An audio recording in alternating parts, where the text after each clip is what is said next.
Last hour we were looking at scientific evidence for a Genesis flood, a universal flood. На прошлом часу мы с вами анализировали научные свидетельства в пользу потопа, описанного в книге Бытия. And over the lunch hour I just gave Andrew all the PowerPoint slides for what we're even doing now. Во время обеда я дал Андрею слайды по тому материалу, который мы проходим даже вот прямо сейчас. So we were looking at kind of spectacular evidence that God gave us in recent time. И мы рассматривали с вами довольно такое зрелищное свидетельство, которое Бог нам дал в течение практически нашей жизни. So historical geologists are really without excuse because we have evidence of catastrophic conditions. И таким образом исторические геологи, им нет извинения, потому что у нас есть вот уже даже в наши дни свидетельства катастрофических We have событий. evidence that overturns the assumption of uniformitarianism. И у нас есть свидетельства, которые опровергают предпосылки униформизма. So this is real evidence, it's powerful evidence. И это реальные свидетельства, и они очень могущественны.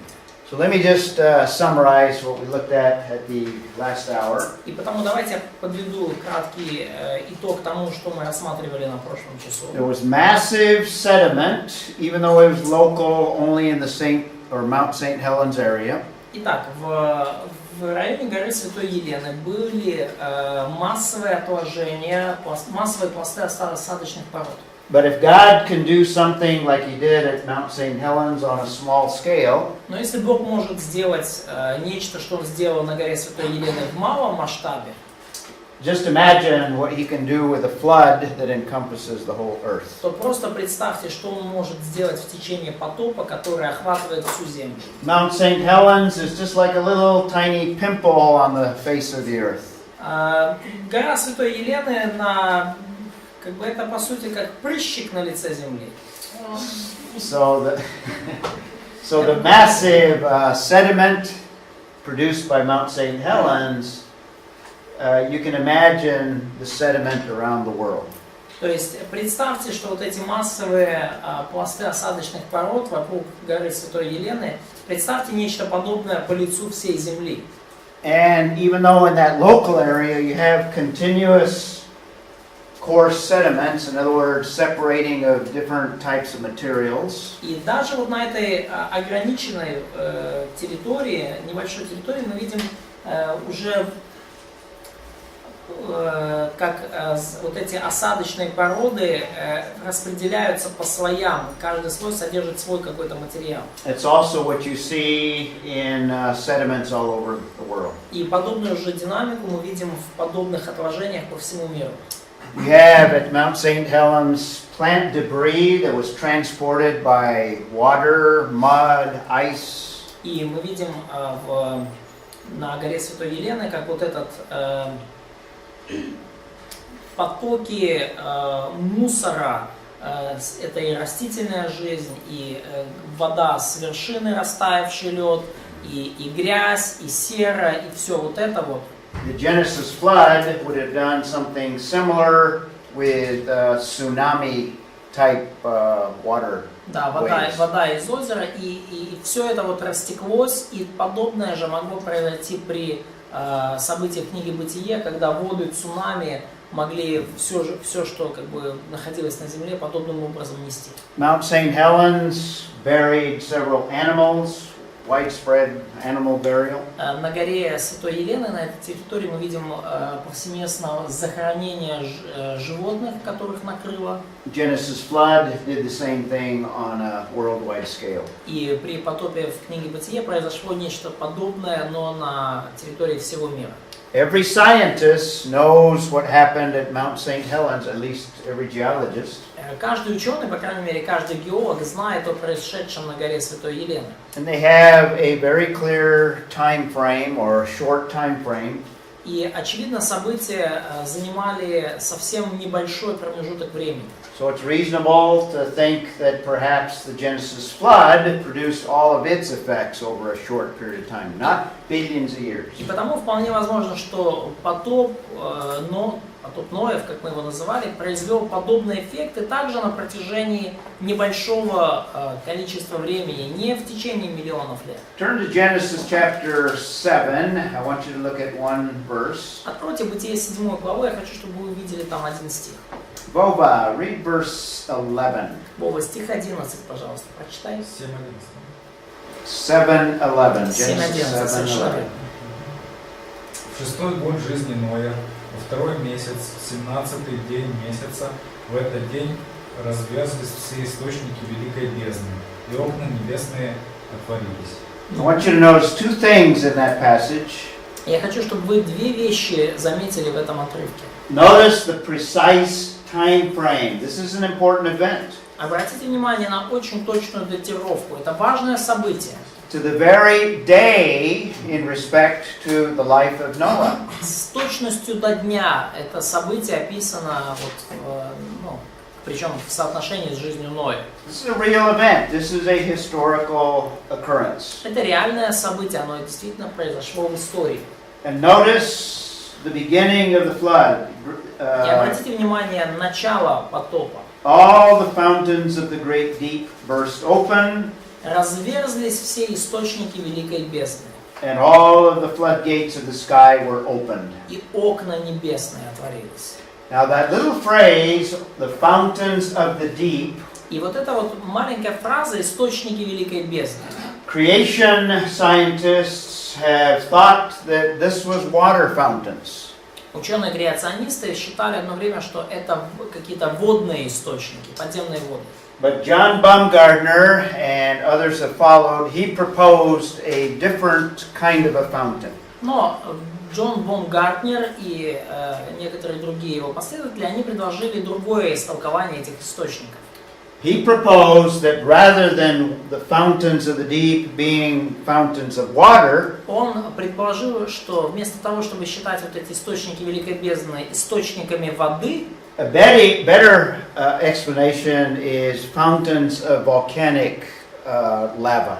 а лучшее объяснение это источники вулканической лавы, то есть потоки вулканической, лавы или магмы. Да, понятная речь, да, магма или лава. There's evidence on the planet exactly, in fact, this is the reason that Baumgartner comes up with this theory, because of the evidence. И есть определенные доказательства в строении нашей планеты, и, кстати, именно благодаря ним Баумгартнер пришел к этому заключению. The evidence is underneath all of the water of the Atlantic Ocean. И свидетельство этого есть на протяжении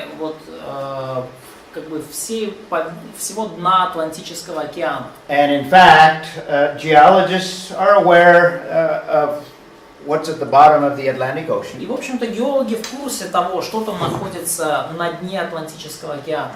So if you take all the water out of the ocean, this is what the bottom would look like. И если бы вы вообще осушили Атлантический океан, убрали бы оттуда всю воду, вот как выглядело бы дно. So this is North America here. Вот это Северная Америка здесь. This is Africa. Здесь Африка.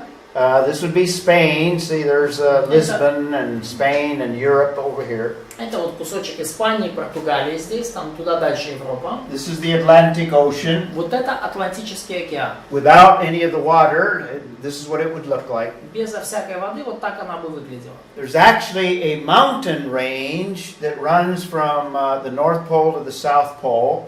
И есть вообще-то вот такой горный кряж, который двигается с севера Атлантического океана до юга, да, то есть горный хребет, да. It's a volcanic range. И это вулканический хребет, вулканический горный хребет. In other words, if you looked at it, if you just cut a slice here, Потому что, иными словами, если вы просто сделали вот срез здесь, посередине этого хребта, it would look something like that. он выглядел бы примерно вот так вот. And the water is obviously over it. И воды вот таким образом шли. It's called the Mid-Atlantic Range. И вот называется этот хребет среднеатлантический. It's an underwater mountain range that runs from pole to pole. И вот этот вот среднеатлантический хребет, он тянется от северного до южного края Атлантического океана. And it's volcanic. In other words, all this material was deposited by volcanic action. И это вулканический хребет, то есть весь этот материал был разбросан, да, разложен таким образом из-за какой-то вулканической активности. The theory that I mentioned or alluded to before, remember we saw Pangea, something like this? И теория, которая, в общем-то, была уже предложена, о которой я упоминал чуть раньше, это идея Пангеи, да, большого континента. This would be Africa, Europe, Идея в том, что там тут Африка, там Европа, South America, North America. Северная Америка. This would be the Atlantic. То есть, что вот эта вот территория, сейчас ее занимает, вот в этом разрыве находится Атлантический океан. And what Genesis might be describing is a separating of this continent and this explosion of these volcanic mountains underneath what's presently under the Atlantic. И что может описывать книга Бытие, это вот как раз таки разделение континентов и вулканическое извержение огромное на той территории, где сейчас находится Атлантический океан. So if you take a slice here and look at it this way, То есть, если сделать вот здесь разрез и посмотреть вот как бы со стороны южной, well, here's just the да, среднеатлантический хребет. Mid-Atlantic Ridge. You take a slice, this is what it may have looked like as it was erupting. То есть вот так оно примерно могло выглядеть, когда все рвануло. So you have magma or lava coming from the crust of the earth, breaking the surface. То есть представьте, вот у вас магма или лава, она с глубин земли выходит на поверхность. Вот так вот разрывает эти... Forming this mountain range underwater. Формируя вот этот горный хребет под водой, который сейчас. This is hot lava. И это горячая лава. What's going to happen when it hits the cold water of the oceans? И что случится, если такая лава горячая соприкоснется с холодными водами океана? A lot of steam. Lots of steam is going to be produced. Много Exactly. пара произойдет, да. In fact, this is a sketch. This is one of John Baumgartner's illustrations. Набросок, вот одна из иллюстраций Джона Баумгартнера. You have lava, magma coming from the mantle of the earth. Мы видим, что вот эта магма или лава, она проистекает из вот этой вот, из ядра земли, да. When it hits the water, it's going to produce a tremendous amount, like a fountain of water shooting up into the sky. Да, и когда она соприкасается с водой, то она производит колоссальное количество пара, и вот буквально такие фонтаны воды и пара горячего, они вот в небо взмывают. So the theory is the fountains of the deep are these volcanic eruptions. И теория состоит в том, что вот эти источники Великой Бездны, это как раз-таки вулканические извержения, That results in this tremendous amount of steam going up into the atmosphere. которые приводят к огромному количеству пара, который в атмосфере Земли. And by the way, there is a corresponding, what's called the ring of fire in the Pacific. Similar phenomenon. И, кстати, есть похожий в Тихом океане также хребет, называется кольцо огня. So it's possible that this is what produced all of the water that filled the atmosphere for a rainstorm of 40 days and 40 nights. И вполне возможно, что именно такое извержение и вот это пароизвержение, которое произошло в итоге, привело к массивному продолжительному дождю на протяжении 40 дней. And at the same time, you have total geological upheaval of the continents. И в то же самое время происходит такой массовый геологический сдвиг континентов. This material is going to displace other material, and it's got to go. This material goes back into the mantle.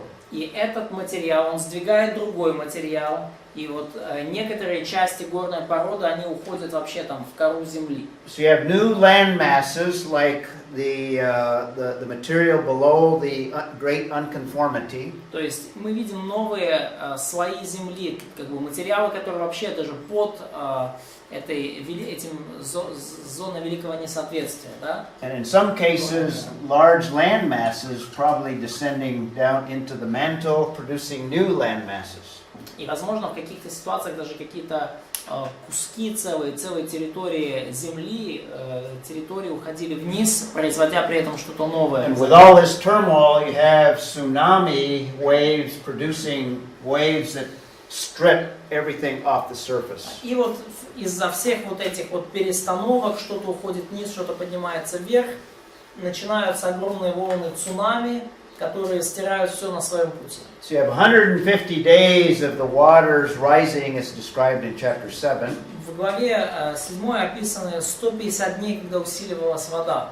40 days and 40 nights of rain. И 40 дней и ночей дождя описывается. And by the way, climatologists say that the atmosphere cannot contain enough water to last for 40 days and 40 И nights. климатологи современные говорят, что не хватит просто в атмосфере облаков воды, чтобы дождь шел 40 дней и ночей. Unless you have a constant source of water like what would be produced with this effect.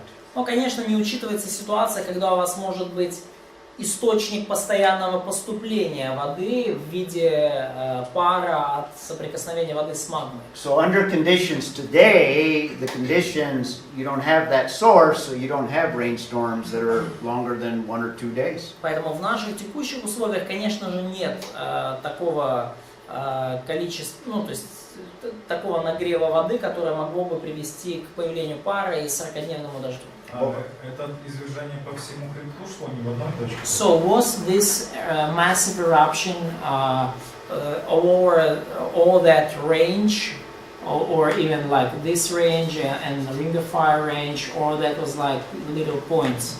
No, it was massive. It would have been that whole range was exploding. Ну, скорее всего, это было что-то массовое, массивное, то есть, скорее всего, весь этот хребет рванул. Yeah, it's possible that before this explosion, И возможно, что до этого взрыва this land mass was over here, and this land mass was over here. вот эта вот территория, да, вот эта вот часть земли, она была ближе туда, а та территория была ближе туда. Then you have the separating out with the displacement of the material. Ну и потом произошло массовое смещение вот всех этих тектонических пород и как And бы the separating of continents. материал распределился и континенты разделились.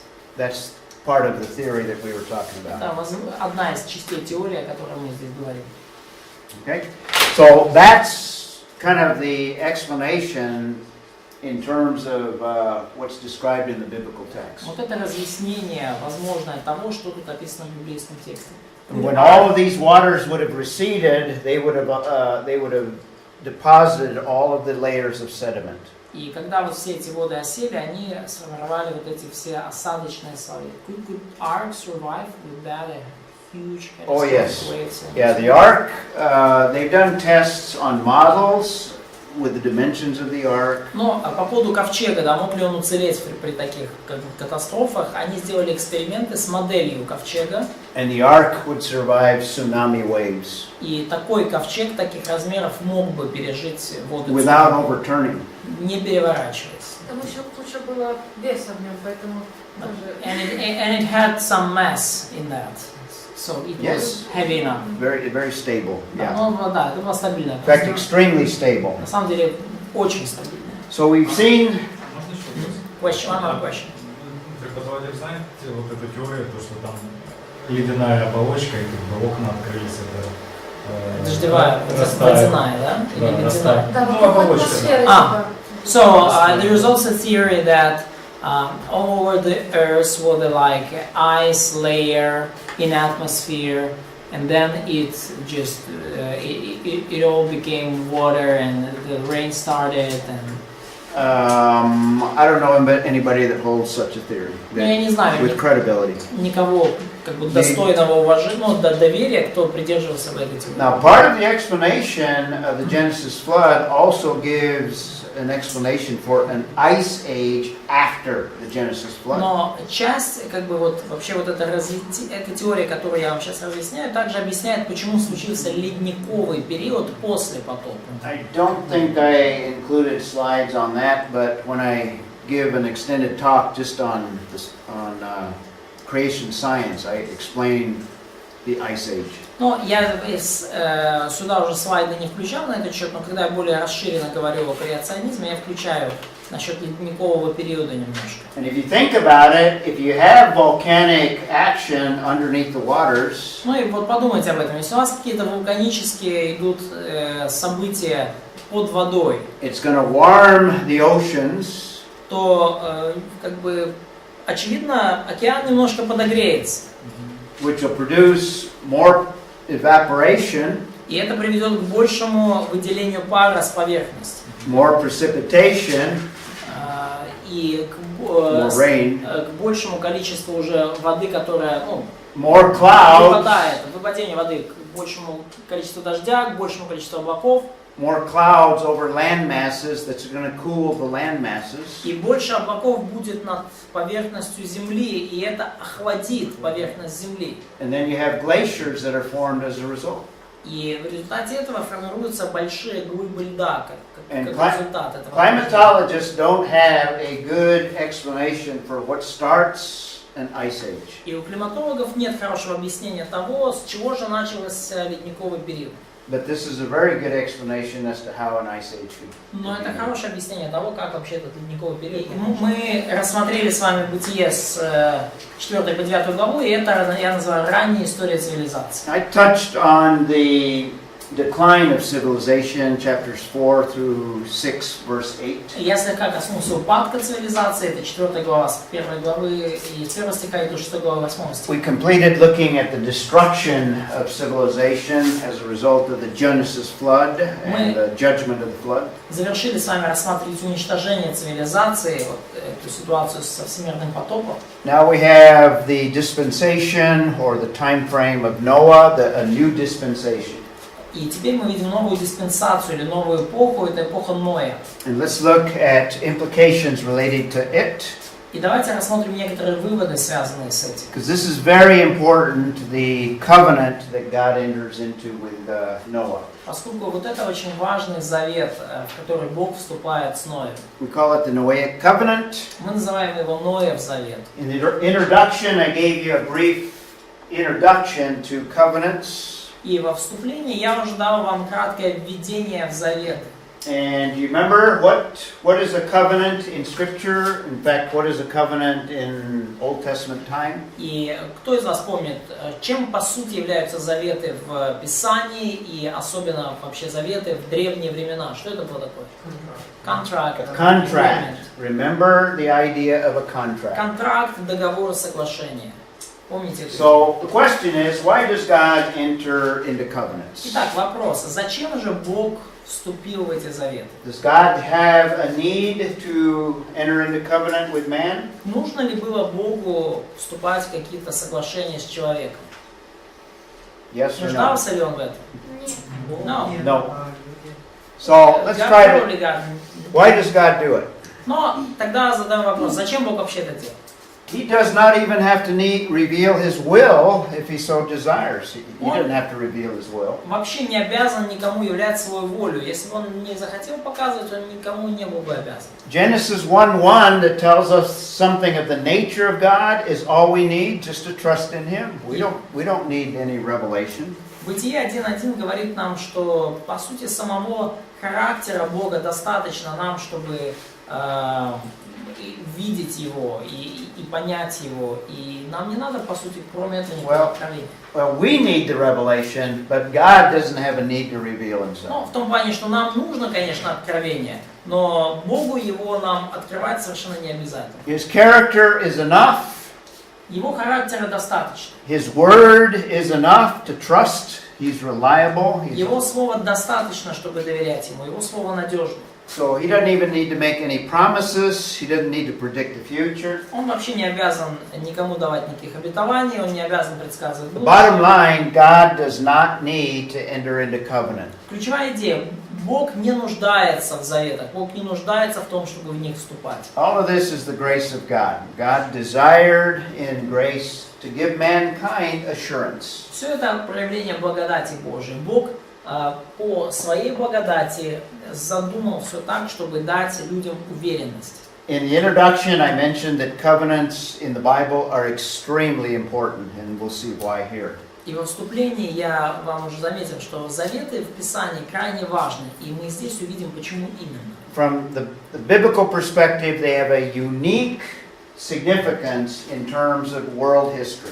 С библейской точки зрения заветы обладают уникальной значимостью относительно всей мировой истории. Because they are contracts that God enters into.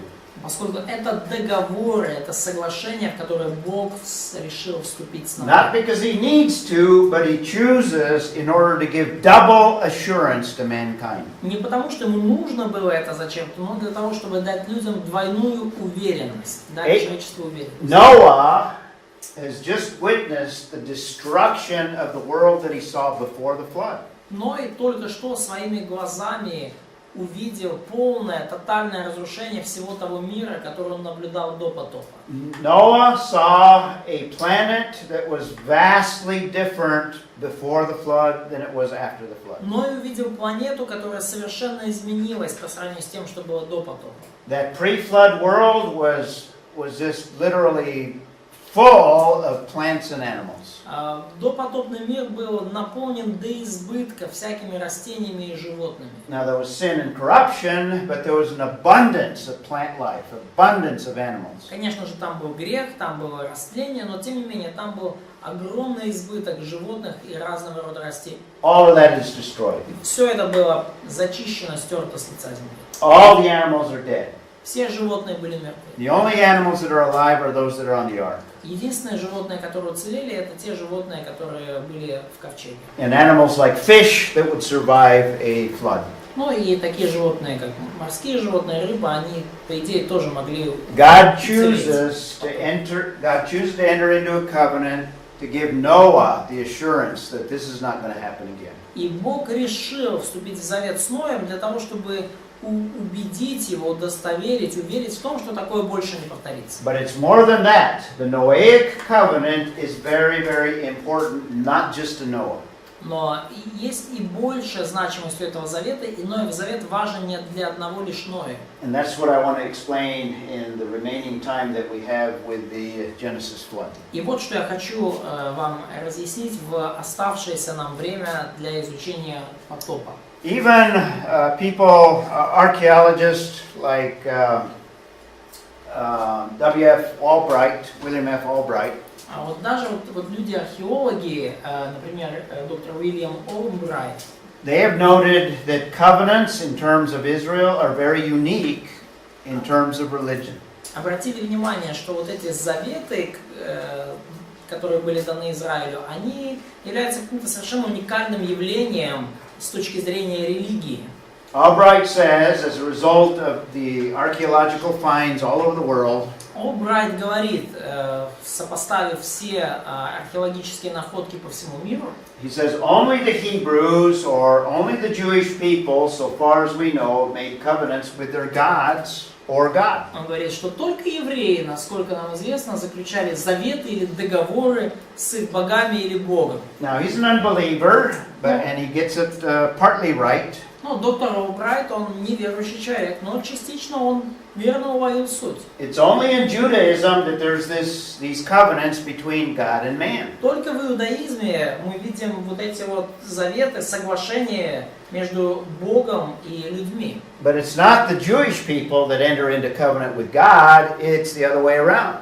Но это не евреи, которые заключили завет с Богом, это все наоборот, с ног на голову. It's God who enters into covenant with man. Именно Бог заключает завет с людьми. I use the analogy of a mortgage because that's a contract. Ну вот я использую аналогию суды или, could we say hypothec? Ипотек? Is it? Окей, да, да. A mortgage. Yeah, fine. Да, аналогия с судой, да, то есть когда вы денег одалживаете, да, потому что это тоже своего рода. A mortgage that you would enter into a bank when you buy a house or an apartment. Да, ну, да, более ипотека, да, то есть лучший перевод. Когда вы приходите в банк и берете какую-то сумму, чтобы купить дом, например, или квартиру. Remember in the introduction I said that covenants are legally binding contracts. И помните, я в начале, во вступлении говорил, что вот эти вот заветы — это юридически обязующие договора. I said that every contract has parties to the contract. И я вам уже говорил, что в любом договоре есть участники или стороны договора. If you have a contract with the bank, it's between only you and the bank. Если у вас договор с банком, то это договор между вами и банком. Not the neighbors, not your relatives, just you and the bank. То есть там не прописываются ваши родственники или ваши соседи, там вы и банк. And in the contract, it's clearly spelled out.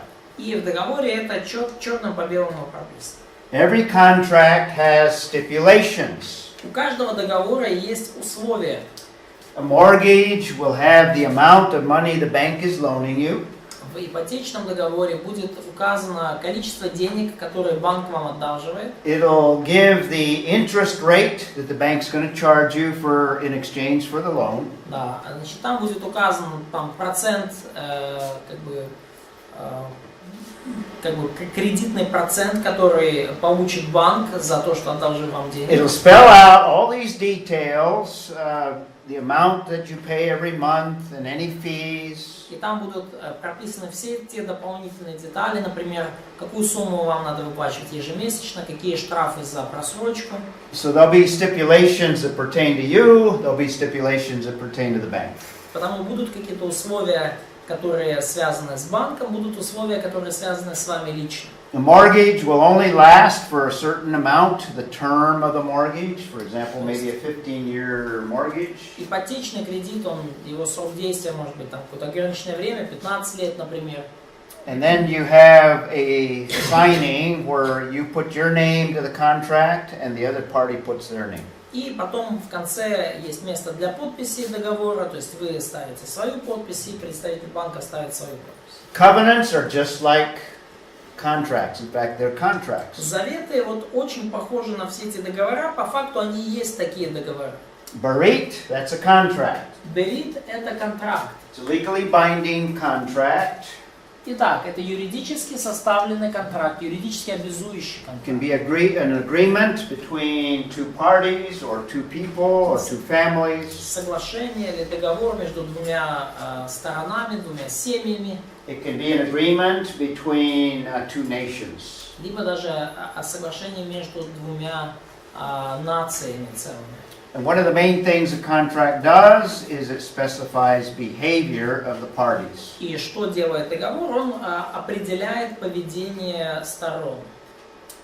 And like a mortgage, it has certain stipulations. И вот подобно договору об ипотечном кредите, там есть определенные условия. So also all of the covenants that we have in the Bible. И то же самое относится ко всем заветам, которые мы видим в Библии.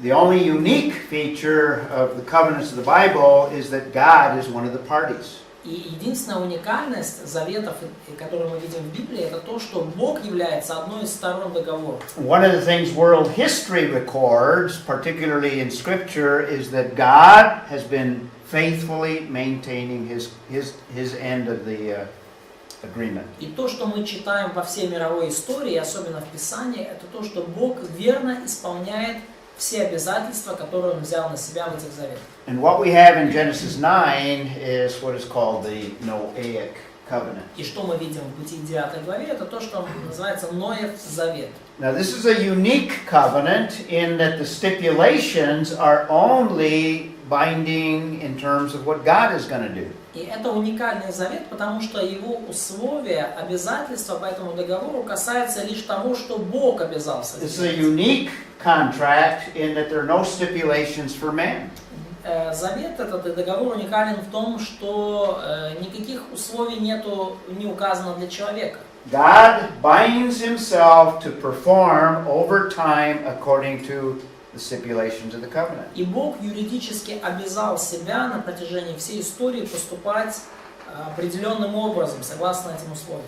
So the occasion of this entering into a covenant is this new beginning after the Genesis flood. И данный завет был заключен по причине, по поводу вот этого нового начала земли, нового начала цивилизации после потопа. This covenant is going to establish things in the natural realm and they deal with the natural realm as well. И вот этот завет, он, благодаря нему установится новый порядок в естественном мире. И он связан с естественным миром, с природой. In fact, most of the stipulations pertain to the natural realm, the creation. И, кстати, большая часть условий по этому завету, они касаются как раз-таки сотворенного мира, природы, естественного мира. God is establishing a stable natural realm that's going to exist until a certain time frame. Бог устанавливает стабильный естественный мир и естественную природную обстановку, которая будет существовать достаточно долгое время еще. I mentioned a little of this in the introduction, and we'll talk some more as we look at some of the other events. Я об этом говорил уже во вступлении, и больше поговорим об этом, когда коснемся других событий. So the source of the covenant is Elohim himself. Итак, источник этого завета или договора – это сам Элохим. Elohim, the creator God, the God that is sovereign over the natural realm. Элохим – это Бог-творец, Бог, который обладает суверенной властью, владычеством над природой. The main stipulation of the covenant is that God is not going to bring another flood, a universal flood. Условие, основное обязательство сторон – это в том, что Бог обязуется больше не наводить на землю такого рода всемирный потоп. In fact, one of the details of the text is a flood like the one that just took place. И если как дословно, да, что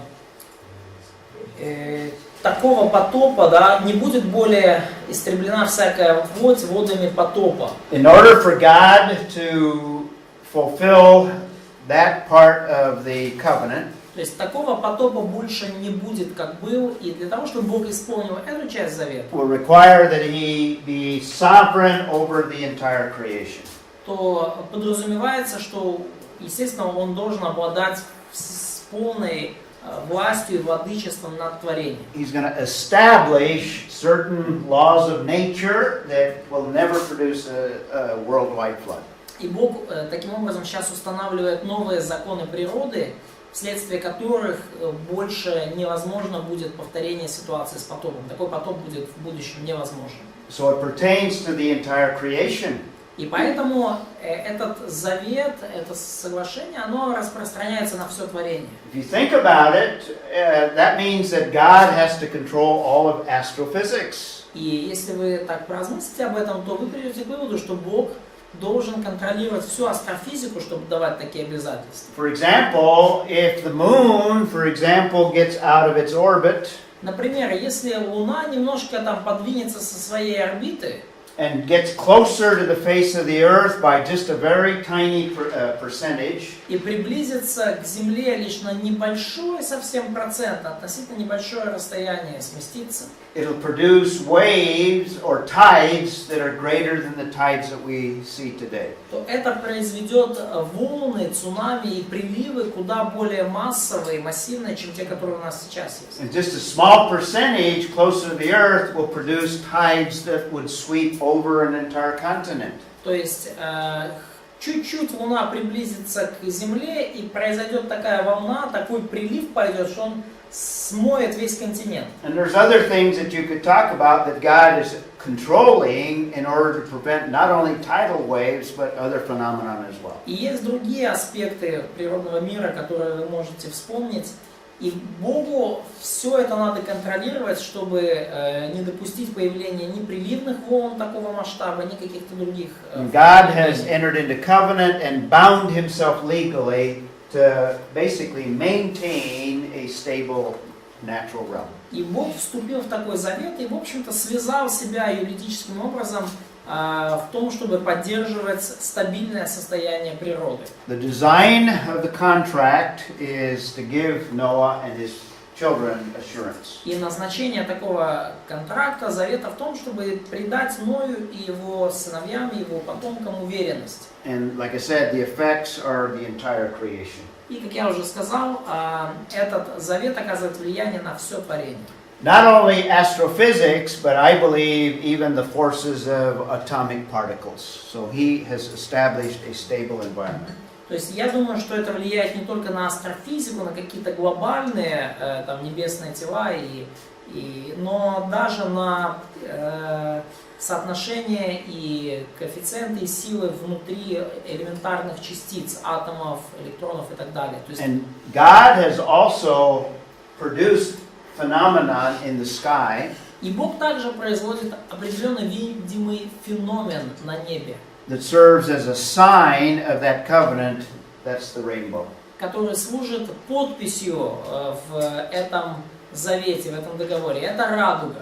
That's to remind not only Noah and his family, but all of the generations after that there's never going to be another flood and that the environment is stable. Радуга напоминает Ною и всему его потомству о том, что больше не будет никакого потопа и что окружающая обстановка, окружающая природа находится в относительно стабильном состоянии. Are we living under the Noahic covenant today? Живем ли мы под Новым Заветом в наши дни? Very definitely. Да, только There's still радугу rainbows in the sky. перекрутили. Да, ну и радуга до сих пор на небе, хотя некоторые ее используют не по назначению. Rainbow should not remind you of gay pride. Да, поэтому радуга должна вам напоминать не про гей-парады. A rainbow should remind you of God bringing judgment, but also entering into covenant, never to bring that kind of a judgment again. Радуга должна напоминать о Боге, который наводит суд, но при этом пообещал больше такой суд никогда не наводить. So this covenant is decreed by God Himself. Поэтому этот завет, он установлен самим Богом. Man is simply the recipient of the blessing of this covenant. И человек является просто получателем благословений данного завета. It's an unconditional covenant that the stipulations pertain to only God, and He's the only one that can do anything about the natural realm. Этот завет безусловный, и обязательства в нем относятся лишь к Богу. И именно Бог в состоянии контролировать таким образом окружающую природу. It's universal in that it's going to have an impact not just on believers, not just Noah's family. И этот завет универсальный. Иными словами, он влияет не только на верующих и не только на семью Ноя, But all descendants of Noah after Noah and his family. но он распространяется на всех потомков Ноя и всех потомков членов его семьи. So it's universal in that it'll include unbelievers as well as believers. И этот завет таким образом всеобщий, универсальный, он включает и верующих, и неверующих. And it is the ultimate in grace. God doesn't have to enter into covenant, so it's a gracious covenant. И в конечном итоге этот завет, это проявление благодати Божией, потому что Бога вообще никто не обязывал этот завет заключать. And it primarily deals with the physical realm. И в основном этот завет касается физического мира, природной, естественной сферы. Turn to 2 Peter chapter 3. Откройте, пожалуйста, 2 Петра, 3 главу. And we don't have time to look at it in too much detail, but I want you to notice a couple things. И у нас нет времени рассматривать это с большим количеством деталей, но я хочу, чтобы вы обратили внимание на некоторые моменты. Kostya, do you want to start reading? Read chapter 3. Start in verse 3. Прочитай, Костя, 2 Петра, 3 главу, начни с 3 стиха. Only verse 3. Только 3 стих. Насамперед знайте оце, що в останні дні прийдуть із насмішками в розії, що ходитимуть за своїми пожадливостями. Okay. The last days, people are going to be mocking the second coming of Christ. В последние дни люди будут высмеивать грядущее пришествие Христова. And it's interesting. It's almost like Peter could have written this to our culture, our generation. И так интересно, потому что иногда кажется, что Петр это нам писал, для нашей культуры, для нашего поколения. Ira, read verse 4. Ира, прочитай, пожалуйста, 4. И говорящие, где обетование пришествия Его, ибо с тех пор, как стали умирать отцы, от начала творения все остается так же. That's a scientific statement. That's the attitude of the world. Это вот такое Научное утверждение – это вот то отношение, которое имеет мир к происходящему. The Bible describes the second coming as a radical event, an event that's going to change everything. Библия описывает второе пришествие Христа как радикальное, совершенно историческое событие, которое изменит все в мире.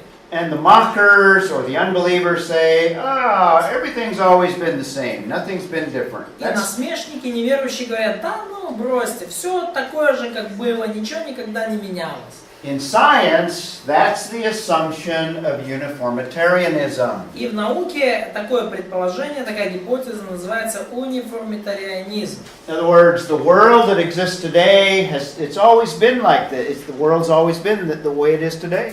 Или, проще немножко униформизм, да, то есть что мир, он такой, как он есть сейчас, он всегда такой был. Peter says, no, there have been radical events in the past. Uniformitarianism is a false assumption. Но Петр говорит, нет, как бы в прошлом были очень серьезные, подобные второму пришествию, радикальные события. И униформизм это всего лишь или актуализм в геологии, это всего лишь гипотеза и предположение. Sasha, read verse 5. Саша, прочитай, пожалуйста, 5 стих. Думающие так не знают, что вначале Словом Божьим небеса и земля составлены из воды и водой. Okay? So, when the mockers maintain this, they're overlooking that God has acted in a radical way in the past. И когда люди придерживаются такой теории униформизма, они упускают из виду, что Бог по-другому действовал в прошлом. He's looking at the creation as a historical event that is radical. Things were different then. Петр смотрит на сотворение мира как на радикальное событие, и он указывает, что тогда при сотворении все было по-другому. We said that everything was very good in the original creation. Говорили тогда, что все в изначальном творении было весьма хорошо. He talks about the earth being formed by water. He's talking about Genesis 1. И он говорит о том, что первый мир был, небо и земля были составлены из воды и водой, и он, по сути, описывает происходящее в Бытие 1. He doesn't clearly talk about the fall, but he alludes to it in the same passage. Но он ясно не говорит о грехопадении, но ссылается на него неявно в том же самом отрывке. This was a radical historical event that totally changed that original creation. It's now cursed. И грехопадение стало вот этим радикальным, совершенно жизнеизменяющим событием, которое полностью изменило природную реальность. Теперь мир стал проклят. Vlad, you want to read verse 6? Влад, прочитай, пожалуйста, 6 стих. Потому тогдашний мир погиб, был потоплен водой. Okay, that's the world before the flood. The world at that time, that's a cursed world. И вот That was destroyed. тогдашний этот мир, это мир до потопа, проклятый мир, который был уничтожен. The world at that time, that's the cursed world. Тогдашний мир это проклятый мир. And then, also in verse 6, he refers И to далее, that world being destroyed, flooded with water. That's the Genesis flood. в 6 стихе он упоминает, что тогдашний мир погиб, был потоплен водой, и это потоп из книги Бытия. Flood was a radical historical event. Потоп был радикальным историческим событием. The flood, after it, God produced the Noahic covenant. И после потопа Бог вступил в Ноев завет. And we exist in a present world, the present world under the Noahic covenant. И мы вот на нынешних небесах и земле мы сохраняемся, мы живем под Ноевым заветом. That's verse 7. Это стих 7. Katya, read verse 7. А теперішнє небо і земля заховані тим самим словом і зберігаються для огню на день суду і загибелі безбожних людей. Okay, what's the context? Какой контекст здесь? The context is at the second coming, there's going to be a destruction. There's going to be a radical change. Контекст такой, что при втором пришествии произойдет большое уничтожение, произойдет радикальная перемена. The present heavens and the earth, in other words, the stable environment is going to be radically affected by the second coming of Christ. Нынешние небеса и земля, иными словами, нынешняя природная обстановка подвергнется радикальным переменам при втором пришествии Христа. Later on, he's going to talk about a new heavens and new earth. И чуть We have позже Петр four будет radical events. о новом небе и новой земле. То есть мы видим в одном небольшом отрывке 4 радикальных события. Those all undermine the idea of uniformitarianism. И все эти события, они не оставляют камня на камне от вот этого униформизма или актуализма в диалоге. And those that mock the second coming are overlooking that God acts in radical ways in time. И те, кто высмеивают второе пришествие Христова, они упускают из виду, что Бог в разные эпохи может действовать по-разному, и Он может создавать такие радикальные перемены. So there's coming judgment and destruction after the second coming. Поэтому грядет суд и уничтожение после второго пришествия. I gave you this chart where we talked about very good original creation. Я дал вам вот эту таблицу, которая говорит о весьма хорошем изначальном творении, весьма хорошем. Fall of man, and now we have a cursed world. Потом грехопадение человека, и далее мы видим проклятый мир. Genesis flood, and we have the destruction, Peter says, of this world, the prior world. И потом мы видим потоп, и мы видим, что тогдашнее небо и земля были уничтожены. And by the way, that is a New Testament passage that speaks of a universal flood. Кстати, это новозаветный отрывок, еще один, который говорит о вселенском, всемирном характере потопа. We're living under the Noahic covenant where we have a stable environment. И мы живем под Ноевым заветом, и нам дана такая вот стабильная окружающая обстановка. This world is different. The world under the Noahic covenant is different from the world under the curse. И мир под Новым Заветом отличается от того предыдущего уничтоженного потопа мира, который был проклят. Now, I don't know on this one, I should have the curse going all the way over here.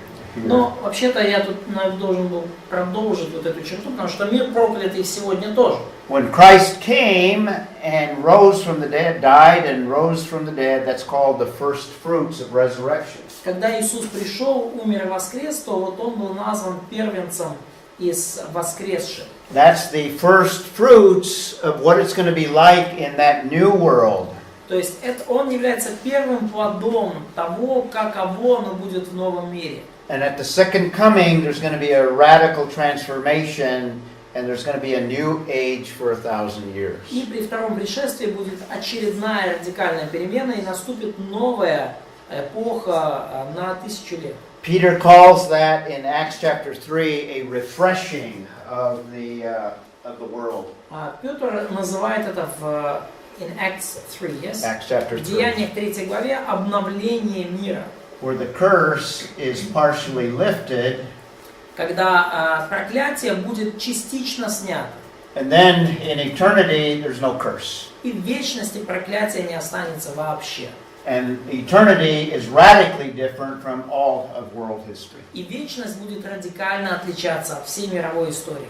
And when God does miracles in different time over time, И когда Бог совершает чудеса в различные такие моменты в земной истории, they're just examples of Him sovereign over the natural realm. это лишь примеры того, насколько полной властью и владычеством Он обладает над природным миром. So now we can add to our biblical foundation for science. Теперь мы можем добавить в наше библейское основание для науки. Remember we looked at the 6 parts of our foundation for science. Помните, мы рассматривали 6 наших уже тезисов как библейское основание. The для natural науки. realm, not evolution, but God created it. Естественная среда, природа создана не через эволюцию, но это Божье творение. The natural realm is not infinite, it's finite. Science, yeah, or natural. Natural realm or science. Or science, yeah. Да, Study of science. наука или природа, да, она конечна и временна, она не вечна. It's finite and it's temporal, had a beginning and it's going to have an end. Природа конечна и временна, у нее есть начало и конец, и она ограничена. It's not eternal, as some would believe. Она не вечная, как верят некоторые. It has purpose. It's not like the world says it doesn't have purpose, but it reveals something of God. Она не бессмысленна и не бесцельна, она являет Бога. В отличие от того, что говорит мир. That creation is very good. Это творение весьма хорошо. So there's no second law in the original creation, no entropy. В изначальном творении не было энтропии, не было второго закона термодинамики. God is sovereign over it. Бог обладает суверенной властью, владычеством над ним. That's clear with the Genesis flood as well. Это очевидно также в истории с потопом. And we saw with the fall, there's radical effects. The world before the fall is different from the world we live in. И мы видели уже в истории с потопом, что есть радикальное последствие, радикальное воздействие, и что мир после потопа совершенно отличается от мира, который был до. And now with the Genesis flood, the world before the Genesis flood is different from the world after. Да, то есть наш мир отличается от мира до потопа, мир до потопа отличается от того, который был до грехопадения. We can look at other passages that refer to the Noahic covenant, Jeremiah 31:35. И мы можем коснуться и других отрывков, которые говорят о Ноевом Завете, например, Иеремия 31:35. It's talking about the natural realm, Говорится здесь о природе. the sun, and let's see what else is on there. Moon, Sun and moon. stars, sea, Stars, waves. yes. The Да, natural здесь realm. говорит Иеремия о солнце, о луне, для звезд, говорит про море и волны, которые ревут. Yeah, the Lord who gives the sun for light of the day, the fixed order of the moon and the stars. In other words, God has established a stable environment. То есть мы видим, что Бог дал уставы и солнцу, и луне, и звездам. То есть Бог установил законы, порядок для природной среды. And He's sovereign over the waves, the waves of the sea. И Бог обладает владычеством над морями и над волнами моря. And notice the promise that He gives to Israel. And remember, Jeremiah is written when the nation's going to be destroyed. И обратите внимание на обетование, которое Бог дает Израилю через Иеремию. И помните, что Иеремия пишет тогда, когда вот-вот Иерусалим и Израиль будут уничтожены. In that context, the next verse that he uses is verse 36. Вот в этом контексте он использует следующий стих, это стих 36. He's referring to the fixed order of the Noahic covenant. Иеремия говорит о стабильном, зафиксированном мировом порядке под Новым Заветом. In other words, if he loses control of the fixed order, Иными словами, если Бог каким-то образом утратит контроль над этим установленным им же порядком в мире, then the offspring of Israel also shall cease from being before me forever. ну, может, только в таком случае племя Израилева перестанет быть народом предо мною навсегда. Is God going to lose control over the fixed order? Что, Бог теряет контроль над естественной средой, над природой? No. Нет. So that gives great assurance to Israel, even though they're about to lose their whole nation. И это дает великую уверенность Израилю, даже несмотря на то, что они вот-вот уже утратят всю свою практически нацию. We won't read it, but just jot down this passage because it almost repeats the same idea. Мы читать 33:25. здесь не будем 33:25, но идея та же самая. And notice it refers to the covenant. What covenant there? И снова говорится о завете. Если завета моего о дне и ночи, уставов неба и земли. О каком завете речь? That's the Noahic covenant. Это Ноев завет.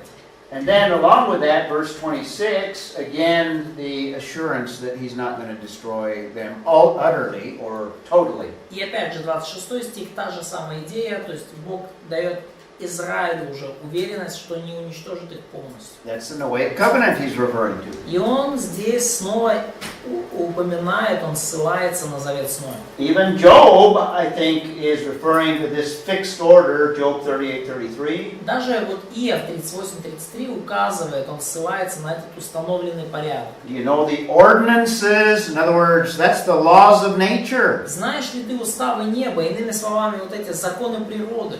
Or fix their rule over the earth. In other words, there's consistency. You can do science. То есть можешь ли ты установить господство его, то есть этого устава на земле? Иными словами, есть стабильные, неизменные законы природы. We can add to our foundation for science, number 7. И мы можем добавить в наше библейское основание для природы и науки. And we can go to the New Testament. The universe is upheld by Christ. И мы из Нового Завета можем увидеть, что природа в нынешнем состоянии поддерживается He Христом. maintains not only the Noahic covenant, but maintains a stable universe. Христос удерживает в действии не только Новый Завет, но вообще удерживает стабильность во Вселенной. That's what Colossians 1:17 tells us. То, что говорит нам Колоссянам 1:17. In Him all things hold together; they don't fall apart. Все им стоит. Иными словами, все в нашем мире не разлетается из-за Христа. The Him is Christ in that context. В данном случае им это о Христе говорит. Hebrews 1:3, the context is Christ again. Евреям 1:3 говорит снова контекст о Христе. He's upholding all the laws and constants of И science. сказано, что он держит все словом силы своей. То есть он держит в своей руке все законы и константы физики. By the word of His power. Словом силы своей. А можно еще раз седьмой пункт? Что порядок в мире удерживается Христом, а не константами. Спасибо. There you go. And then we have one more, and then we'll take another break. И вот 8 пункт по поводу природы. All of this is controlled by His Word, not by what we describe as laws of science, but by God's Word. Все контролируется Его Словом, не законами научными или физики, или чего бы то ни было, но Словом Христа. The Word of His power, Hebrews 1:3. Да, то есть Словом силы Его. Just as the creation was, or the natural realm was created by His Word, He also maintains it by His Word. Точно так же, как весь естественный мир был создан Его Словом, точно так же Он и поддерживает свое существование Его Словом. So that adds to another characteristic of the Noahic. И это The Noahic covenant, it's a permanent covenant. добавляет немножко вот к характеристикам Нового Завета, это вечный завет. And we can conclude our study of the Genesis flood with a closing comment. The sovereign of all history is worthy of our total worship. И мы можем завершить исследование потопа тем же, что у нас, чем мы завершали другие части, что владыка всей истории достоин нашего полного поклонения.